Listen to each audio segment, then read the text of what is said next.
Ação e reação, capítulo 12, parte 1, dívida agravada.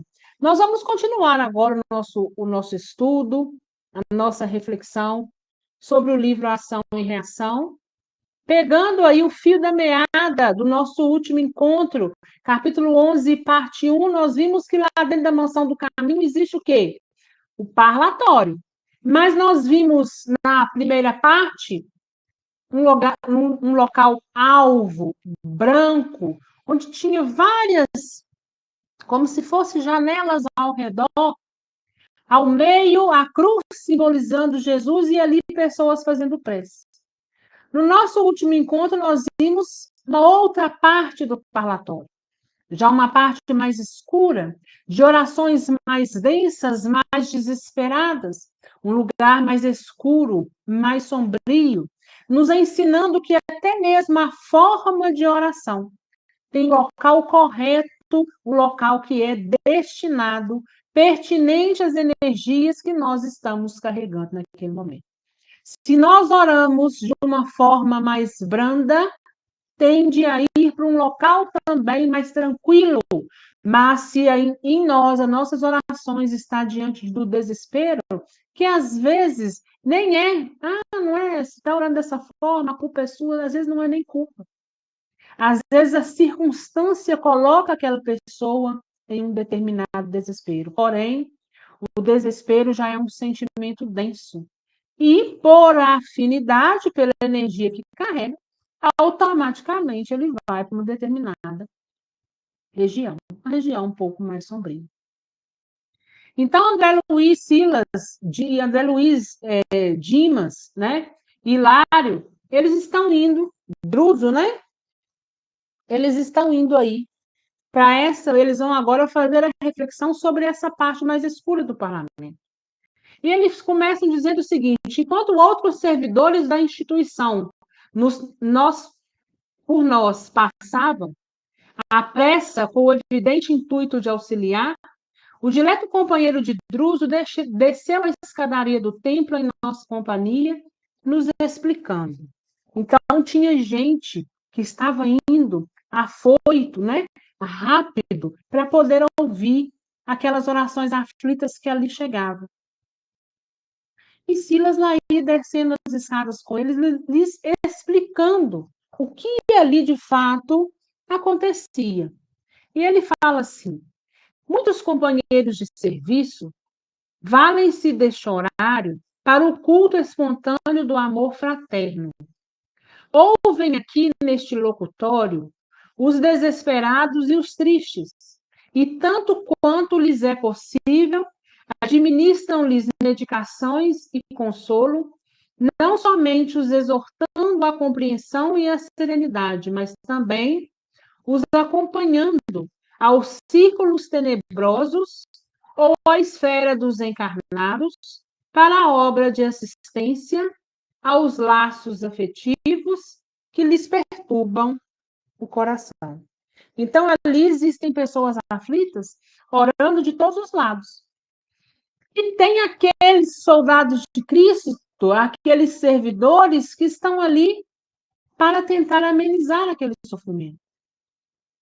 E eles, diante daquela oração de sofrimento, o que eles fazem? Né? Administram-lhes medicação e consolo, seja eles na terra ou seja eles dentro do próprio umbral. Todo clamor está sendo registrado.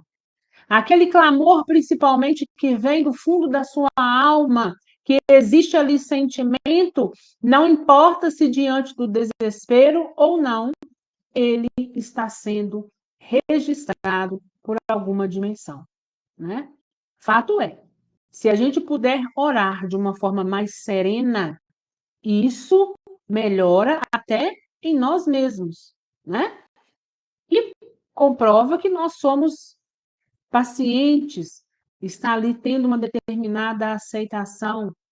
Mas esse capítulo vem nos mostrando que a misericórdia divina se estende aos quatro cantos. E a gente pode parar e observar o quão grande é a atividade da nossa espiritualidade amiga. o quanto a nossa espiritualidade trabalha. Veja, nós estamos aqui falando de um posto de socorro dentro do umbral. Nós nem chegamos ainda a competências esferas superiores. E já tem tanto trabalho, precisa ser despendido tanto trabalho em prol daqueles que ali se encontram. E a gente vê que aqueles que estão ali o tempo todo acudindo, ampliando, né, levando as bênçãos, levando essas medicações e esse consolo, o fazem somente por uma coisa, né, por amor. Por amor ou porque entenderam e aceitaram que precisam nos soerguer em algum momento, mas estão ali, fazendo o trabalho inerente a cada um. Neste instante, entramos mais diretamente em contato com os grupos rumorosos, ou seja, aqueles que estavam fazendo mais barulho. Agora, adaptada a nossa visão à sombra reinante, lembra que lá era tudo muito escuro? No nosso último encontro, nós falamos sobre isso. O local onde eles adentraram estava tão escuro que eles custaram adaptar-se à escuridão. Quando a gente está em um lugar muito claro e adentra um local muito escuro, enquanto a gente não dilata, né? As nossas pupilas não dilatam, a gente não consegue, pelo menos, enxergar vultos, né? A gente não consegue enxergar muita coisa. Então, André Luiz fala que agora adaptados à nossa visão, à sombra reinante, conseguíamos diferenciar as figuras lamentáveis e exóticas que nos cercavam agoniadas.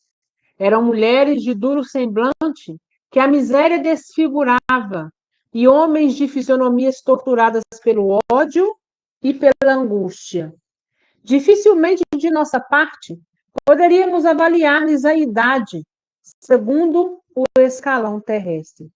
O infortúnio deles convertera-os em fantasmas de amargura, quase a irmaná-los integralmente no mesmo tipo de configuração exterior. Olha o que André Luiz está dizendo. Olha, quando a gente conseguiu ver alguma coisa, nós vimos as formas daquelas pessoas que ali estavam. Uns fazendo oração, ou outros dizendo algo diante do ódio, da raiva, e tudo estava ali sendo registrado. E esses que estavam com ódio e com raiva, a energia que cada um emanava deformava até mesmo a sua aparência física, não conseguindo nem precisar quantos anos terrestres podia ter. Porque estavam desfigurados pela energia densa e pesada que carregavam. E a gente não precisa ir muito longe, não. Eu não sei se vocês já passaram por essa experiência, né? Mas quando você olha por uma pessoa que está muito mal-humorada, o semblante da pessoa é outro. Assim, quando você olha para uma pessoa e você sabe que ela está entristecida. Embora ela esteja ali tentando dar o seu melhor, você sabe que lá no fundo ela está mudada. Lá no fundo não é aquela pessoa que, pelo menos, a gente está acostumado no dia a dia. A gente sabe que alguma coisa aconteceu. Não é assim? Quando a gente está próximo, principalmente pessoas que a gente tem uma amizade corriqueira ou uma convivência diária, né? Você falou, para fulano hoje não está bem. Né? Ou então, nossa, hoje fulano está feliz a beça, algo aconteceu por lá. Né? Viu um passarinho verde por aí.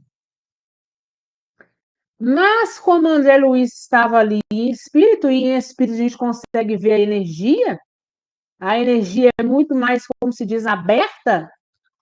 Ele dizia, olha, eu não conseguia nem falar quantos anos ele tinha em relação a uma idade terrestre, porque essa energia estava o desfigurando. Muitos mostravam mãos semelhantes a ressequidas garras, e em quase todos o olhar enraivecido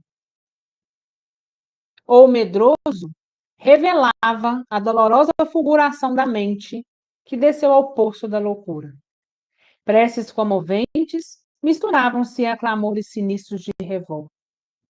E vendo contristados a multidão em movimentos rude, ante as portas abertas do santuário tranquilo, perguntamos ao assistente por que não se acolhia toda ela ao templo hospitaleiro, então quase deserto. Silas, contudo, designando a entrada do edifício que vínhamos de deixar, fixou a portaria radiante que da forte penumbra mais se nos afigurava um túnel aberto para a luz e esclareceu. O André está dizendo, por que não acata todas essas preces, né? Ou levam lá para um ambiente mais claro,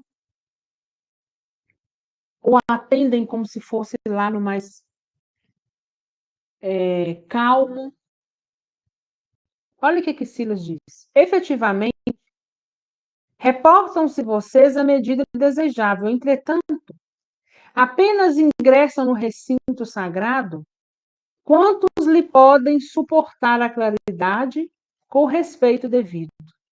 Quase todos os irmãos que se congregam nessa praça trazem mutilações que a perversidade lhes impôs, ou são portadores de sentimentos tigrinos que petições comoventes mal encobrem. E com semelhantes disposições, não resistem ao impacto da caridade dominante, dosadas em fotônios específicos a se caracterizarem por determinado teor eletromagnético indispensável à garantia de nossa casa. Por que aqueles que estão na sombra, ainda que temporariamente, não conseguem estar no ambiente de luz? Porque as energias são diferentes. É a mesma coisa. Quando a gente está vendo a pessoa em uma situação, a gente fala assim, olha, eu vou aconselhar fulano a sair dessa situação. Porque essa situação, dentro do meu ponto de vista, não é uma situação favorável a ele. Ele está numa penumbra. E aí, quando você vai falar para a pessoa, ela não tem discernimento algum daquilo, acha que você está doido. Mas aí tem aquela questão, né? Quem está de fora consegue ver a situação melhor do que quem está dentro. Mas aí ela não te acata. E se acata, muitas das vezes ela não sabe o que fazer com o seu conselho. E aí volta na mesma condição anterior.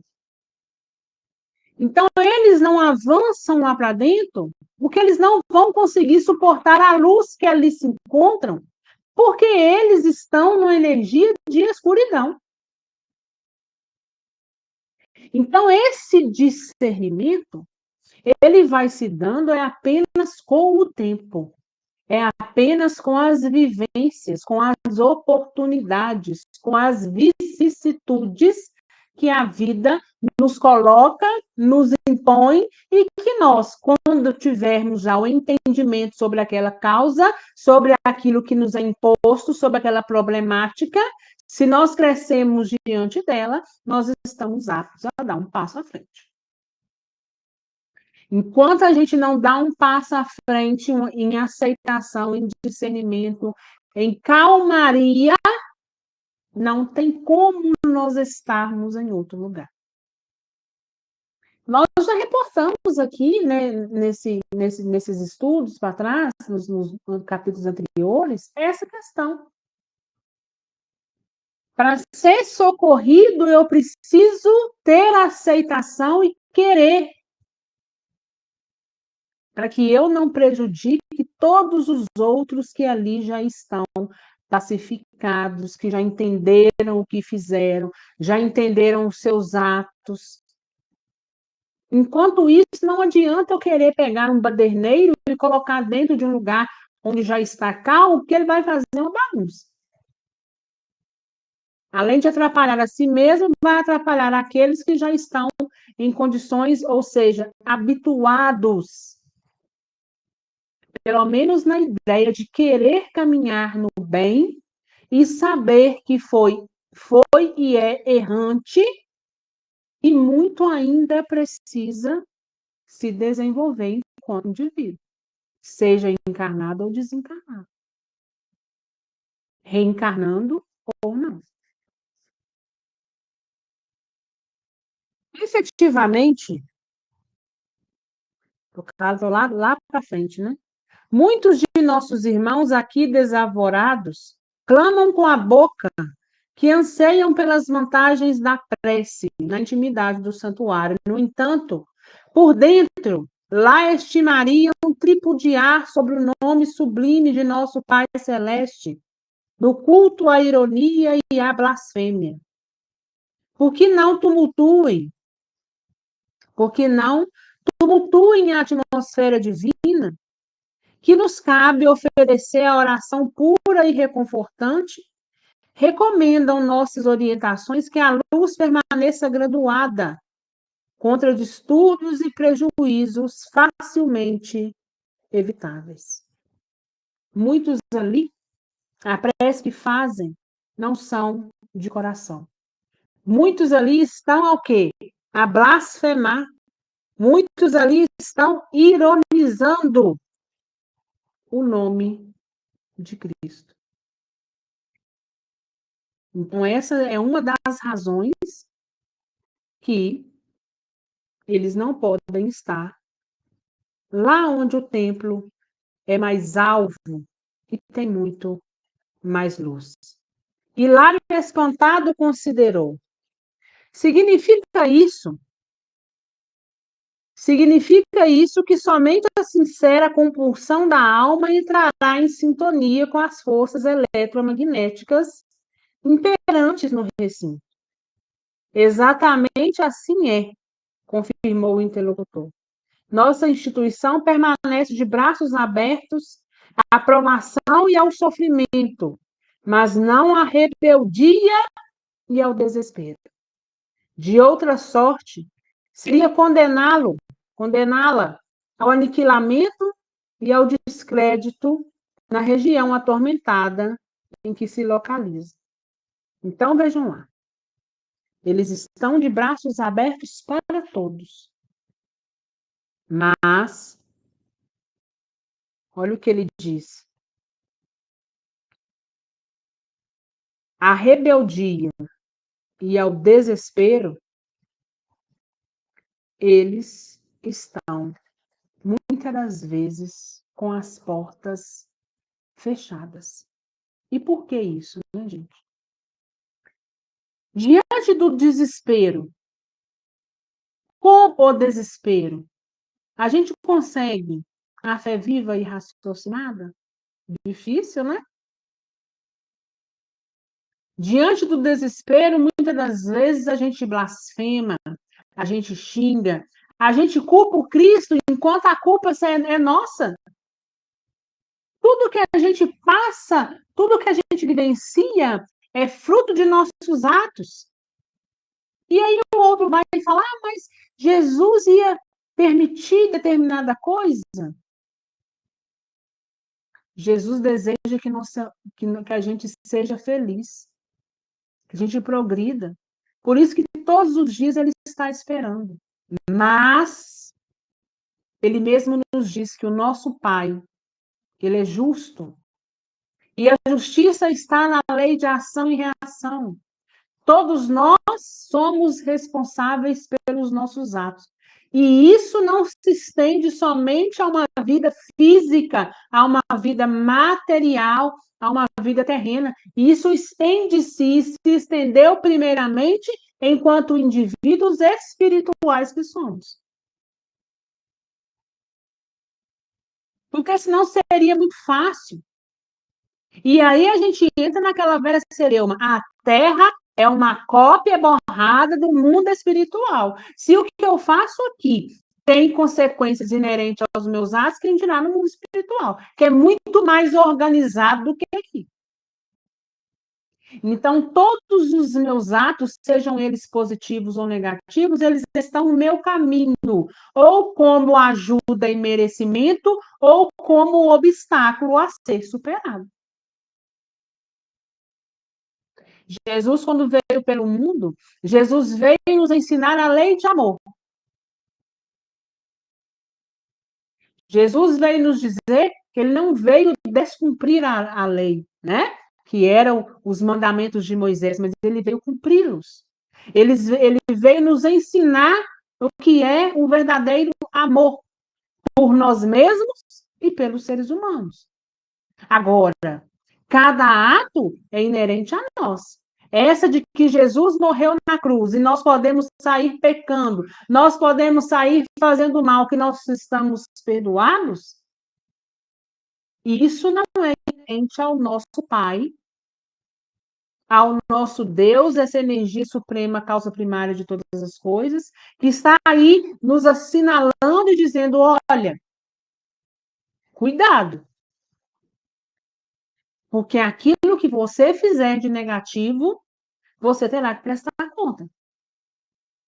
E essa prestação de contas não é comigo, é com a sua própria consciência. É ela que vai te cobrar lá na frente. A gente vê hoje em dia, né? Hoje eu tive a experiência de ver uma mãe remociada, que se dizia que estava indo a um túmulo de um filho. Na hora eu até brinquei, né? Mas é uma brincadeira esporádica, uma pena que não se materializasse lá, né? No instantinho ela ia voltar para trás. Porque uma mãe, não querendo julgar, mas foi muito ruim para o filho. O que pode fazer para prejudicar o filho fez. E aí o filho desencarna. E agora a mãe está incessantemente indo ao túmulo. Remorso. Consequência de um ato que lá na frente ela vai se ver diante dele. Ela deixou esse filho lá no chão, muitas das vezes, desde criança, uma vida sofrida, espancado de todas as formas.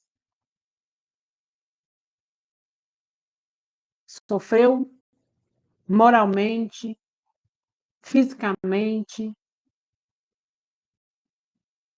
E aí?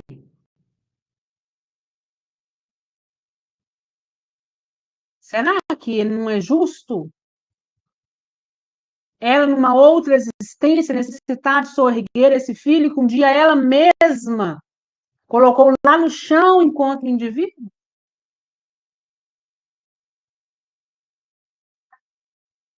É justo que continue fazendo o mesmo, ou que propague essa sua ideia a outras mães, e Jesus lavou meus pecados. Eu batizei, quando eu batizo nas águas, eu estou limpo. Nós estamos limpos todos os dias quando Jesus nos dá a oportunidade de fazer diferente. O problema é que o nível de evolução que nós estamos, que são seres errantes, imperfeitos, a gente continua errando. Mas termos a consciência de que os nossos atos estão errados e querer consertá-los é o primeiro passo. Não adianta eu ter feito errado e querer bater na tecla que eu fiz o certo. E agora eu estou sofrendo demais porque eu não fiz nada, eu nem sei o que, é que eu fiz. É mais viável que eu reconheça os meus erros, para que a partir daí eu possa começar a fazer diferente. Olha, eu errei nisso aqui, ué. Eu preciso saber que no meu caminho estão as pedras que eu mesmo um dia lancei. Ao contrário daquela mãe que tem um merecimento e diante daqueles merecimentos encontrarão flores no seu caminho. Nós podemos julgar o outro? Não, de forma alguma nós não estamos julgando, nós estamos refletindo sobre aquilo que passa no nosso caminho. Porque quando eu reflito sobre, eu não quero fazer igual. Quando eu reflito sobre se aquilo é negativo, opa, acendeu uma luz aqui. Diante dos princípios, diante daquilo que eu acredito, eu não quero seguir esse caminho. Porque eu sei que essa atitude, ela me afasta daquilo que Jesus nos ensinou e nos deixam ainda mais afastados da questão de sermos cristãos. Nós não seguimos o Cristo? Não é ele que nós temos como exemplo? Então, eu preciso querer ter atitudes, pelo menos parecidas com aquelas que Jesus e Deus espera de todos nós. Nesse ponto da conversação, fomos interrompidos por dezenas de braços ressequidos a implorarem socorro. Silas olhava-os compadecidos, mas sem deter, até que nosso passo foi cortado por apressada mulher, exclamando ansiosa: Assistente Silas! Nosso amigo identificou-a, porque, parando de súbito, estendeu-lhe a mão amiga, murmurando: Luísa, a que vens? Defrontavam-se em ambos a curiosidade e a aflição. A senhora desencarnada, com sinais de reprimível angústia, gritou sem preâmbulo: Socorro! Socorro, minha filha! Minha pobre Marina esmorece. Tenho lutado com todas as minhas forças para furtá-la ao suicídio, mas agora me sinto enfraquecida e incapaz. Os soluços sufocaram-lhe a garganta, inibindo-lhe a voz. Fala, disse o orientador de nossa excursão, em tom imperativo, como se o alarme daquele instante lhe obscurecesse a serenidade mental imprescindível ao entendimento da nova situação. A infeliz, ajoelhada agora, ergueu os olhos lacrimosos e suplicou: Assistente, perdoe-me a insistência em falar-lhe do meu infortúnio, mas sou mãe. Minha desventurada filha pretende matar-se esta noite, comprometendo-se ainda mais com as trevas da sua consciência. Silas aconselhou-lhe a volta ao lar terreno, como lhe fosse possível, e, dando-nos as mãos, promoveu a viagem rápida para o objetivo a que devia atender. Em caminho informou: trata-se de companheira da mansão, reencarnada há quase 30 anos, sobre os auspícios de nossa casa. Prestar-lhe-emos o necessário auxílio, ao mesmo tempo que vocês poderão examinar um problema de débito agravado. Notando que o nosso amigo entrara em silêncio, meu colega externou: é impressionante observar o número de mulheres em trabalho de oração e assistência nessas paragens.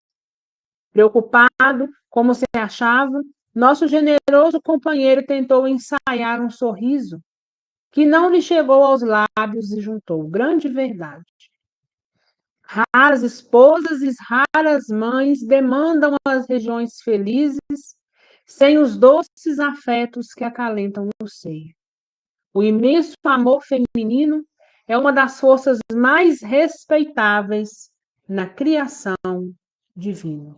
Ali estava uma mãe, suplicando por uma filha que estava prestes a desistir dessa reencarnação. Ambos foram juntamente para junto da moça, né, aqui na terra. E eles foram refletindo do amor de mãe, do amor de uma verdadeira mãe ou daquela mãe que já se arrependeu por tudo que fez, né? Glória a Deus pelo arrependimento. O arrependimento ele é justo, é o primeiro passo para todos os outros elementos necessários para que a gente possa anular aquele mal feito. Ele fala, olha, o amor feminino é uma das forças mais respeitáveis na criação divina. Todavia, não houve mais tempo para qualquer outra divagação. Atingíramos no plano físico pequena moradia constituída de 3 peças, desataviadas e estreitas. O relógio acusava alguns minutos depois de 0 hora. Acompanhando Silas, cuja presença deslocou diversas entidades da sombra que ali se juntavam com a manifesta intenção de perturbar, ingressamos num quarto humilde. Então, veja lá. A pessoa, quando tem esses pensamentos negativos, atrai para perto dela o quê? Entidades, espíritos negativos. Isso não é inerente só à desistência, não, hein? Qualquer um de nós que estejamos carregando energia negativa, aproxima-se de nós por afinidade quem? Quem tem energia negativa. Percebemos sem palavras que o problema era efetivamente desolador. Junto de jovem senhora agoniada e exausta, uma menina de 2 a 3 anos choramingava inquieta. Via-se-lhe nos olhos esgazeados, inconscientes, o estigma dos que foram marcados por irremediável sofrimento ao nascer. Contudo, através da preocupação disfarçada de Silas, era fácil reconhecer que a pobre senhora era o caso mais urgente para os nossos cuidados. A infeliz de joelhos, beijava sofregamente a pequenina, mostrando a indefinível angústia dos que se despedem para sempre.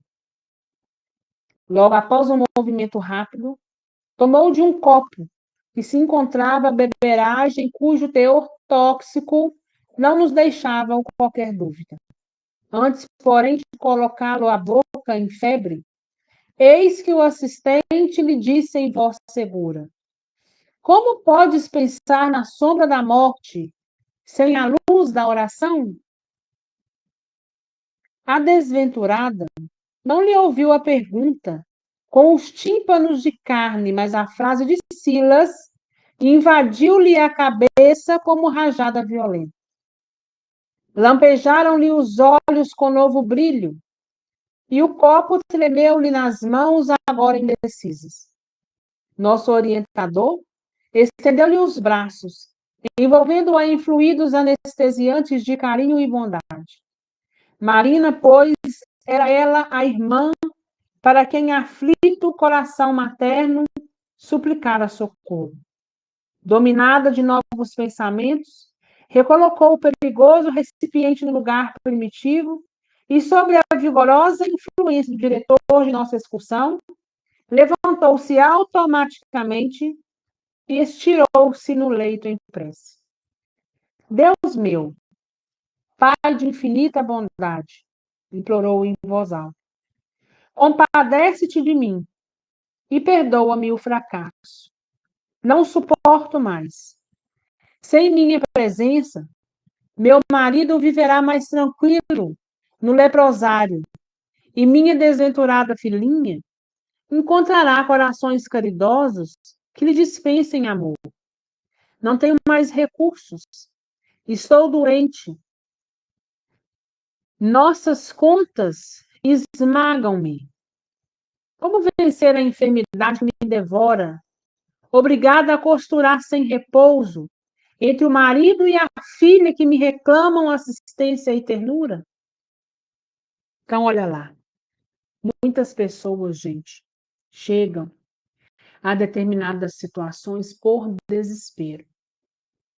Por isso, a gente sempre pede e fala: segura nas mãos de Jesus. Às vezes a gente passa por momentos tão difíceis que às vezes a gente fala num tom de brincadeira e não deveria ir para a nave que eu quero descer.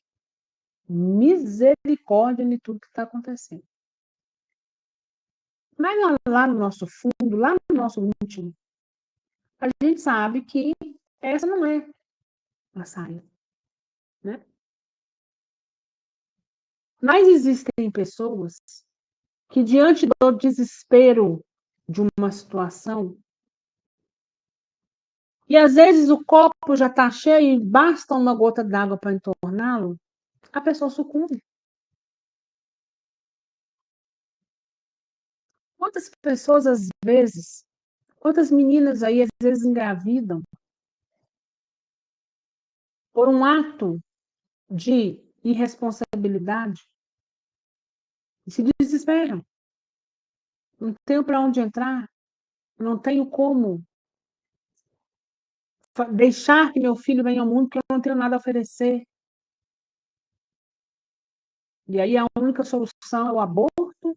Muitas das vezes o aborto levam a elas também a desencarnarem, e aí pronto. Olha lá o problema. Outras pessoas, diante de determinadas situações, principalmente financeira, né? Hoje é o que mais esquenta a cabeça de todo mundo, essa questão financeira, a carestia de muita coisa. A gente fica sem saber, né, inseguros diante da vida. E aqueles que ainda estão aí passando por uma necessidade, né, uma necessidade maior, passa essas coisas pela cabeça. Mas fato é, quando a nossa fé está viva e raciocinada, nós estamos de pé. O problema existe, ninguém está dizendo o contrário. O problema está lá, às vezes nos dilacerando a alma, mas nós estamos de pé, porque nós estamos com Jesus. Nós somos crianças pequenas que está engatinhando e que para ficar de pé precisa da mão para alguém que é adulto, para alguém que tem equilíbrio diante da vida. E hoje o nosso norteador é Jesus. É ele que está nos segurando. Então, se nós já aprendemos isso, nós somos bobos de largar a mão de Jesus? Jamais. A gente segura é mais firme, né? A gente segura na mão e se bobear nas pernas, igual aquelas crianças pequenininhas. Quando a gente dá a mão, e às vezes ela está cansada de não quer andar, passa na frente para a gente carregar, né? E muitas das vezes, às vezes a gente faz isso com quem? Com Jesus. Para a gente suportar. Porque é com discernimento que a gente vai avançando, na certeza de que os momentos difíceis estão existentes hoje, mas vai passar. Ah, Ana, mas demora. Vai passar. Ainda que demore. Nada debaixo desses céus é eterno, nem nós mesmos, quando dirá determinadas situações. Ainda que não seja da forma com a resposta que a gente queria. Mas vai passar, vai passar. Vamos suportar o processo, segurando nas mãos de Jesus. Porque vai passar. Lógico que com discernimento, com reflexão, né? Lógico que aqui nós não somos bobos. A gente sabe o momento de recuar, mas o momento também de não deixar com que tome conta de nós. mas sempre pensando e desejando que aquilo seja o melhor dentro dos princípios que Jesus ensina a cada um de nós. Silas administrava passes magnéticos de prostração, induzindo a ligeiro movimento do braço, fez que ela mesma, no impulso irrefletido, batesse com força no copo fatídico que rolou no piso do quarto, derramando o líquido letal. Em lágrimas copiosas, a pobre criatura insistiu desolada: ó Senhor, compadece-te de mim. Reconhecendo no próprio gesto impensado a manifestação de uma força estranha, a entravar-lhe a possibilidade da morte deliberada naquele instante, passou a orar em silêncio, com evidente sinal de temor e remorso, atitude mental essa que lhe acentuava a passividade e da qual se valeu o assistente para conduzi-la ao sono provocado. Silas emitiu forte jato de energia fluídica sobre o córtex encefálico dela e a moça, sem conseguir explicar a si mesma a razão do torpor que lhe invadiu o campo nervoso, deixou-se adormecer pesadamente, como se houvera sofrido violento narcótico. Às vezes, é muito comum pessoas que estão em sofrimentos exaustos, às vezes chora até dormir, né? Mas diante do choro teve a oração. E às vezes adormecer naquele momento é o olhar de Jesus pela espiritualidade amiga para com cada um de nós. Adormecer. Para que as ideias se assentem. E para na hora que acordar, as conclusões sejam outras e a calmaria se estabeleça.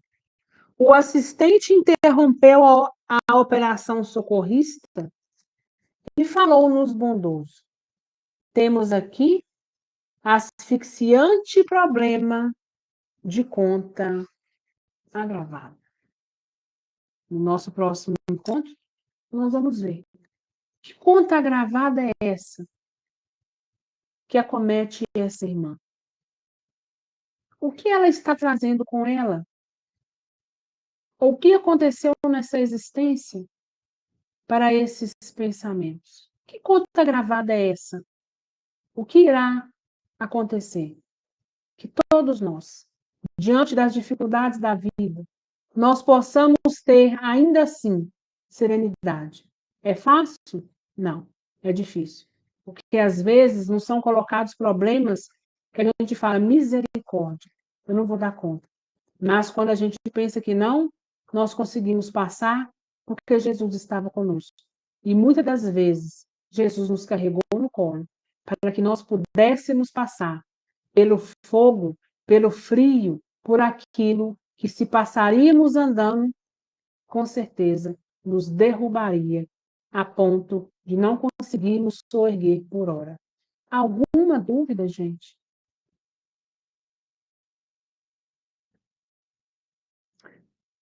A vida, né, Ana Paula? A vida cheia de altos e baixos, a vida cheia de percalços, a vida cheia de surpresas, horas positivas, horas negativas.